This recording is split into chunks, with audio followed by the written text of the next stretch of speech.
Good evening, everybody. Welcome back to Shelf Discovery. I think it's kind of funny that last week some people thought that I had mispronounced the title of the program as Shelf Discovery, believing that I was meaning to say self-discovery, but it wasn't. Because we chose this title to reflect the fact that on Monday evenings at 6 p.m., I'm going to be showing up here on Facebook Live and YouTube to share some excerpts, some of the content from books that have been most instrumental in my own spiritual journey. And I don't know about you, but what I have found, and this has been especially true over the last maybe 10 years. Hey, Jason. Over the last 10 years at least, that it's interesting how materials, books, articles, nowadays, YouTube videos seem to show up in my life at just the right time in just the right way. Hey, Francesca, I'm glad you're here again. These materials just seem to show up in my life, and I used to think it was mysterious. Now I realize there definitely is some form of intelligence that's guiding my journey and providing the curriculum that I need as I move through life. And tonight, hi, Carlos. Glad you're here. We're all finding shelter from the rain on this Independence Day holiday. It's been pretty wild out there. At least it was earlier this afternoon. But I guess Elsa is skating around us. Send our thoughts and prayers to everybody that will be affected by that storm. So anyway, it's interesting to me how my curriculum has kind of unfolded, and that's what I want to talk to you a little bit about tonight, is that I was first introduced to a book called A Course in Miracles back in, hi Sonia, glad you're here. And by the way, as we move through this evening, remember this is interactive. Hi Kevin, remember this is interactive, so you are welcome to ask questions or share comments, your own insights as we move through the material tonight and every week. Hi, Robert. Glad you're here. Happy Monday night. Tonight, we're going to be discussing unquestionably one of the most influential books in my spiritual journey in my life. And that's one that I know a lot of you are familiar with. It's called A Course in Miracles. Now, I'm not by any stretch going to be presumptuous enough to think that I can condense the phenomenal content of this profound book into 20 or so minutes tonight. But I am picking out one particular piece that to me has spoken the loudest and the clearest over the years. But before I get into that, I wanted to share. Hi, Wendy. Glad you're here. Blessings to you and Seth. Hope you're dry and safe and comfy. I wanted to share with you a little bit of the background of this book, at least in my life and in general. It was in 1975, I believe, that Helen Schuckman and Bill Thetford, who were professors of medical psychology at Columbia University in New York City, and they were having struggles in their life, as we all do. They were open and receptive to discovering a new way, a better way of living, and a better way of cooperating and expressing with each other. And thereupon came this experience that Helen had where she began to hear an inner dictation or voice. And this is, hey, Carmen, this is considered to be a term anyway that's used for this is channeling. And I know some people are a little put off by the idea of something being channeled through a person. And yet I really believe that whether I put my name on it or some other entity's name on it, almost everything that comes through me of a spiritual nature is, I would say, channeled. To me, it's all a matter of being open and receptive to our own internal guidance. You know, A Course in Miracles says when you complete this course, if that ever happens, it hasn't happened for me in years and years, that it doesn't really finish, that this book is actually just the beginning. And from that point, your inner teacher takes the reins. And every one of us has one of these inner teachers, an individualized expression or voice within us that communicates, I believe, directly from the divine source within us. And that's what I think was happening to Helen. And fortunately, she was companions with Bill. So Helen would take the dictation as she received it, and she would put it down in shorthand. And I realize shorthand is a term that probably a lot of people don't even understand anymore. But back in the day, it used to be that secretaries and people who took dictation would take it in shorthand. So it was an abbreviated form of the English language. She would take it down in shorthand, and then she would give those transcripts to Bill Thetford, who would then transcribe them into written pages. And this process took like 7 years, which seems like a long time. But if you were to look at the wisdom contained in this book, I tell you, my friends, 7 years is nothing to have something of this power and this magnitude come through. Course in Miracles utilizes Christian terminology, but it does so in a way that communicates universal spiritual principle. I wanted to share just briefly with you from the introduction, the preface, where Helen is sharing her thoughts about A Course in Miracles. She says, some of the ideas the workbook presents you will find hard to believe, and others you may seem to be quite startling. Let me tell you, this has been an understatement for me. And anybody that's known me for very long knows that I've wrestled with some of these lessons because they required me to break out of my conditioned thinking and take on a new way of living and understanding. She says, this doesn't matter. You are merely asked to apply the ideas as you are directed to do. You are not asked to judge them at all. You are asked only to use them. It is their use that will give them meaning to you and will show you that they are true. Remember only this: you need not believe the ideas, you need not accept them, and you need not even welcome them. Some of them you may actively resist. Can I get an amen, Course in Miracles students? Some of them you may actively resist. None of this will matter or decrease their efficacy. But do not allow yourself to make exceptions in applying the ideas the workbook contains, and whatever your reactions to the ideas may be, use them. Nothing more than that is required. So as we explore what I'm going to go into tonight, which is actually lesson 325 from the workbook in the 3 volumes set of, well, it's not 3 volumes anymore. It used to be. Now it's all condensed into one. Hi, Sonia. Blessings to you. Let's just, well, let me tell you a little bit about how the book has influenced my life before I do anything else. It was in 1979 that I was given the 3 volume set, back when it was 3 volumes before they were condensed into one book. So I had these 3 books that were given to me. I was working at that time at Unity Village, our world headquarters in Missouri. And these people just came in seemingly out of nowhere and gave me these 3 volumes. And I thought, well, this is interesting. I sat down to begin looking at the words and the thoughts that were contained. And the first thing I read was, nothing I see in this room, on this street, from this window, in this place means anything. All right, nothing I see means anything. So I closed the book, put it on the bookshelf, and there it remained for 12 years to follow. And it wasn't until 1991, and some of you have heard me tell this story, when I was in probably, safe to say, the most challenging state I'd ever been in my life, that the Course began to return to me. And it didn't come through the pages of the book. In this crisis that I was in at the time, I was speaking around the country, representing our world headquarters at Unity Village and different Unity churches and so forth.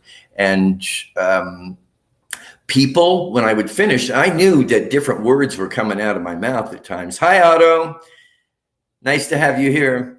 That different words and different messages were coming out of my mouth as I was speaking, and people would come up to me afterward and say, well, that sounds just like A Course in Miracles. Well, you have to understand that Course in Miracles had been banned at Unity Village at that time because it was channeled material. And so you weren't allowed to bring A Course in Miracles like into the prayer room, or it's kind of hard to believe that Unity would have instigated a policy such as that, but they did. And it wasn't until years later that that ban was lifted, partially because of an evening one night in August of 1996, 25 years ago, that I was encouraged to attend a class that was being taught in Kansas City. down around the Plaza area, if you're familiar with Kansas City. And so somebody said, this guy's teaching Course in Miracles and he's really good. So like I was going down incognito to see if I could find out more about this book. And I did. And the individual teaching that class that night was Kevin Rice. And a lot of you know that we have been the best of friends and co-journeyers on the path of not only A Course in Miracles, but understanding more deeply the unity way of life. In fact, Kevin and I ended up touring around the country doing workshops on unity, you, and A Course in Miracles. And it was during that time that the ban was lifted. And now, of course, Course in Miracles is mainstream in unity, as it is in so many other circles of thought. So let's take a look at that. Now you kind of understand how meaningful this book is to me. Let's take a look at this particular lesson that I want to explore with you tonight. And remember what Helen said, keep an open mind. It doesn't matter whether you agree or whether you jump on the bandwagon of these ideas or whether you even find yourself in active resistance to them. Just keep an open mind. That is, I've often said, the most important ingredient in our spiritual journey. And again, if you have any questions or comments you want to share, put them into the comment section, and I'm tracking them here right before my eyes. This is lesson 325 from A Course in Miracles. All things I think I see reflect ideas. All things I think I see reflect ideas. This is salvation's keynote. Remember, again, we're using Christian terminology to describe universal spiritual principles. So the word salvation, from my perspective, means liberation or freedom, saving ourselves from self-imposed bondage of any kind. This is salvation's keynote. What I see reflects a process in my mind which starts with my idea of what I want. From there, the mind makes up an image of the thing the mind desires, judges valuable, and therefore seeks to find. These images are then projected outward, looked upon, esteemed as real, and guarded as one's own. From insane wishes comes an insane world. From judgment comes a world condemned. And from forgiving thoughts, a gentle world comes forth, with mercy for the Holy Son of God, to offer him a kindly home where he can rest a while before he journeys on, and help his brothers walk ahead with him and find the way to heaven and to God. So many of these words within this book are, to say poetic is putting it mildly, poetically powerful. And when I look at this lesson, what I see is it's actually a unity precept, which is the law of mind action. Thoughts held within our mind produce after their kind.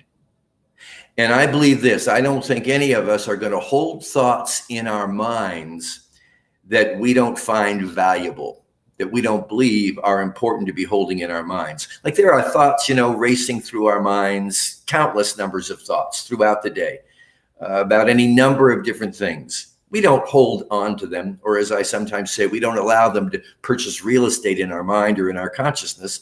They're thoughts that just come and go. And then there are certain thoughts that for whatever reason we believe have value.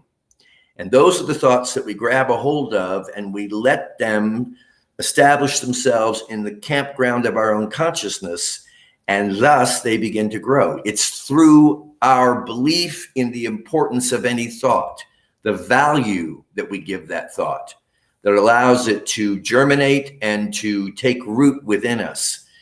And another way of putting that is to believe in it.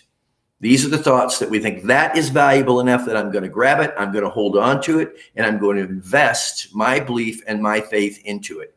And what the Course is telling us is the way that our mind operates is that once we get a hold of one of those ideas that we've allowed to percolate, that we've allowed to take up residency within our consciousness or our mind, It's often running, creating a projection, creating an image. Our minds are image-making machines, you could say. And it might seem inappropriate to call a brilliant thing like our mind a machine, but it is designed to take that which we have determined to be important and image it externally through the power of projection. And then what we do is, again, through our valuing of it, we actually manifest it. This is just manifestation in the sense of imaging people, things, circumstances outside of us. Now, the hard piece of this to accept for a lot of people, including myself at times, is that my experience in this world of time and space is being dictated by what I find value in. And if you've been around me very long, you know that I'm a big believer that what we value is important to realize. Because if we value it, we're going to give it our attention, we're going to give it our energy, and we're going to begin that process of allowing our minds to image it out through projection into our world. That's why it's so important not only to realize what it is that we're thinking, what we're holding in our consciousness, but to realize that it's there because in some way we are valuing it. And a lot of our lives are driven by values that we're not even really aware of. We don't even recognize that the values that we hold. And yet, if we begin to look at our experience, the image that we're projecting outward, we can find in that image and through that experience that which we are truly valuing, though we may not want to necessarily admit that we value it. And that's often the case with me. But if it's out there in some way, it's the result, I believe, and again, I'm always open to everybody's interpretations on this. I would never ask you to believe or accept anything that doesn't resonate within your own heart. I'm just more and more day by day looking at my world and saying, what's the content of my experience and how can I trace that back to something within me that I'm valuing? You know, for many years and still to this day on occasion, I have valued an unworthy sense of myself. And I don't like to admit that. I think I've come a long way with it, but I still from time to time duke it out a little bit with unworthiness. And I don't think I'm alone, but even if I were, the issue is in some way through my conditioning, and it might have been through external influences that I'm hardly even aware of, I have chosen to value the experience of feeling unworthy. Because if I'm in the experience of unworthiness, in some way I valued it, in some way through my valuing it, putting my focus and attention on it, I'm replicating it into my life experience. Carmen says, sometimes we have patterns of thought that we have learnt growing up, and thus sometimes we don't even realize they are at the root of our problem.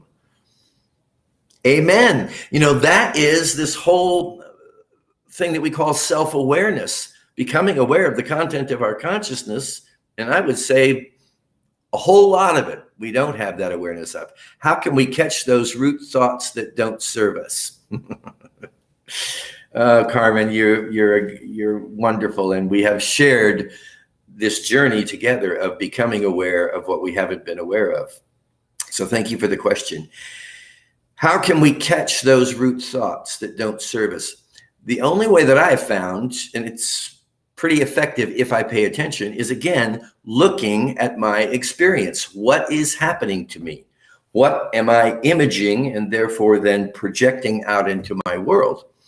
And typically, the way I catch myself is when I'm experiencing something that I would say to myself, well, I would never image that. I would never value that. And that's to me a big red flag. Taking the example of unworthiness. I wouldn't think of myself as unworthy. I've been a Unity minister for 150,000 years, and I have self-confidence, and I have blah, blah, blah, blah, blah, blah, blah. The reality is if I have even a brief experience of feeling unworthy in my world, then I need to, or I can choose to discover what it is. And that is a process of spiritual discernment for me. It's like, okay, this is what I'm experiencing. I'm now going to go to, again, that inner teacher, the inner guidance, and I'm going to ask that it be revealed to me. And to the best of my ability, I'm going to be open and receptive to realizing it when it shows up. And that is not always easy, because a lot of times these conditioned behaviors that have come to us very early in life, we don't want to accept them. We want to resist them, and we will go to great lengths to camouflage them from our own awareness. It's been my journey. So the more I find myself resisting my willingness to own the content of my experience in life, to that degree might I kind of shake myself a little bit and say, there's something here. There's something here. And then it's good to know, as Course in Miracles reminds us constantly in all the great spiritual literature, we're not alone in this. We are blessed with a wonderful ability to be supported by a higher nature of ourselves than we can possibly imagine. Infinite intelligence and creativity. So Jason's saying, do you think we can disrupt our outer world in a way that can influence our inner thinking? Meaning, can we work it in an opposite way? Do you think we can disrupt our outer world in a way that can influence our inner thinking? Meaning, can we work it in an opposite way? Okay, Jason, I'm kind of trying to track with you here, but I'm not completely following that. Do you think we can disrupt our outer world in a way that can influence our inner thinking? What I think is that we can create disruptions in our outer world, in the external world, as a means of spiritually supporting ourselves in like getting a wake-up call. Because if we really are orchestrating this, there are times when I think we can image and therefore project a situation or a circumstance, especially if we've committed ourselves to the path of spiritual growth and awakening. We can create situations that help us to sort of shake those roots, Carmen, as you're saying, those deeply ingrained and perhaps unconscious values that we're holding. And so it can work in that way, Jason, I think. Let's see, Jason Weeks now replying. So I hope that answers your question, Jason. I do think, like, anytime there's tumult or a lot of confusion in my world, I always try to see it as an opportunity to become aware of some unconscious value that I'm holding. Usually spiritually, we say go within, but can we do it in the opposite way? If there is something outside of us that is making us unhappy, can we just disrupt it?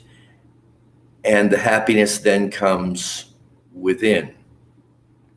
Well, the illustration that I often use, and thank you for the question, Jason. I appreciate you so much. As within, so without. Thank you, Francesca.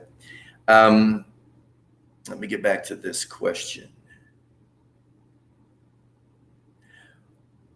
What I do believe, the illustration I've often used is the illustration of, let's say you're sitting in a movie theater, and you're watching a movie, and you're there for the sake of entertainment, whatever the topic or the storyline might be. And you're watching this movie on a screen in front of you. And some of you have heard me share this before. You can go down and try to rearrange the images on the screen. People might think you're crazy if you're down there trying to move characters or adjust emotions or whatever. You can do that, but it's not really going to impact the picture or the image that you're viewing until you go to the projector, until you get inside to find out what it is that is throwing that image onto the screen. Many times we can't disrupt what happens in the outer world. Again, what I'm saying, and I don't know, Jason, if I'm completely catching your drift on this, but what I'm saying is, for most of my life, I use my own situation. For most of my life, I did try to change, disrupt, improve, eliminate things from the screen. External images, anything outside of myself. And what I found is I really don't have a lot of control over that, even though it really irks me. that I don't have more control over it, but I don't. We can make that attempt, but I think at the end of the day, it's futile until we get into the root cause, until we get into our own consciousness, and until we can admit to ourselves that whatever it is that's going on outside in some way has its root within us. And again, this is like I opened this time together by saying these are radical ideas. And I've taught them many times, and a lot of times people in those classes would say, I'm not buying this. And that's fine. I've wrestled with it many times myself. Kevin says this would be very Kevinish. This is true. It's like rearranging the deck chairs on the Titanic. It's useless. Thank you, Kevin. Thank you. Yes, you nailed it. Even if I disrupted it, it will come back in another form. I haven't done the inner work. Hallelujah. I know I'm running out of time here, but I got to say, we've all had the example, I certainly did, of being in a long-standing partnership with another person, and one day realizing that individual wasn't bringing into my life what I wanted or needed or expected. So therefore, I needed to find someone who would create that. And then I went on the search for that. And all I kept doing was recreating the same person in different disguises. And most of us have been there. It's like, well, this person isn't serving me very well anymore, so I'm going to go find another person. And you end up, even though it may look different initially, you end up with the same person. Just swear it was the same person. All they did was change their human disguise.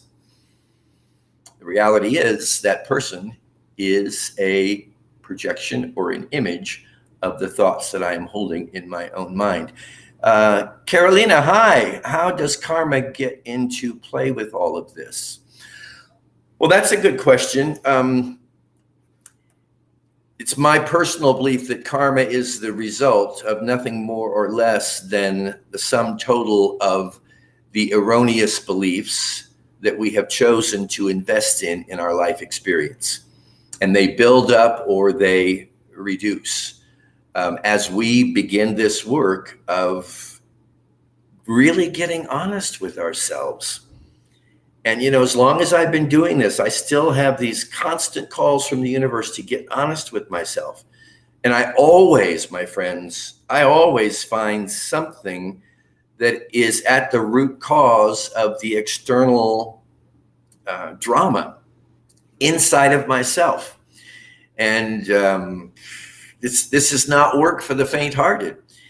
Sometimes, I remember when I first became a minister, and then I'll wrap this up. When I first became a minister, I was in the office of James Dillett Freeman, and he was a highly regarded, esteemed Unity minister and poet and director of Silent Unity. And I was so excited, and I said, Mr. Freeman, I'm so excited. I'm going to enter ministerial school. And he looked up. He had a little cynical edge to him, even though he was an incredibly inspiring individual. And he said, good God, isn't there anything else you can possibly do? It's not what I wanted to hear. But what I realized, minister or no minister, the more that we commit ourselves to living in spiritual integrity to the very best of our ability, it's not just all wine and roses, it's this very challenging work of identifying what's going on within our consciousness that is then being, through the power of our minds, imaged, projected out into our world. And the longer I've been doing this work, the more I am convinced that is the way it is.